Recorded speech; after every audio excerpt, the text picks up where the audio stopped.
The Center for the Study of Global Christianity estimates that there's about 45,000 different Christian denominations worldwide. They estimate that that number will reach about 64,000 by 2050. And I have to ask the question, are we known by our divisions? Are we known by what separates us? Or are we known, as Christ said, that they will know you're my disciples by your love for one another? And it makes me think of Kirk Cameron.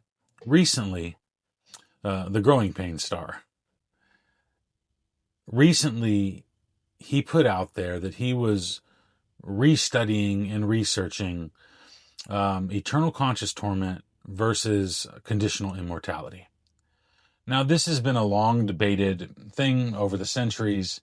There's cases for both, and I myself, I have believed in annihilation for over 10 years. I do not believe in eternal conscious torment for various biblical reasons.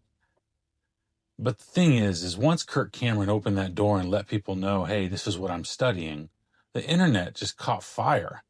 And people just come out of the woodworks to throw their opinions in the mix, just to demean him, talk down about him. And a lot of these people with these really strong opinions have never even studied the topic, and you can tell by their comments. And we're so steeped in our divisions and in our religion and just in our, what would the word be, traditions, that somebody comes on and honestly says, hey, I'm studying this, I'm looking at this, and they get flack from every side. And I would rather be like the Bereans that studied, and it was commended to them that they did this. They took the words of the apostles and they studied them to see if what they said were true.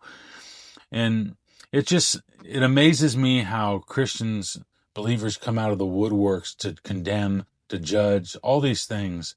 And I just got to ask, where's the love? Where's the grace? Where's the, hey, brother, that's good that you're studying, because we ought to know what we believe, but we ought to know from a place of study and conviction, not just because it was passed down to us in our denomination. Again, 45,000 denominations.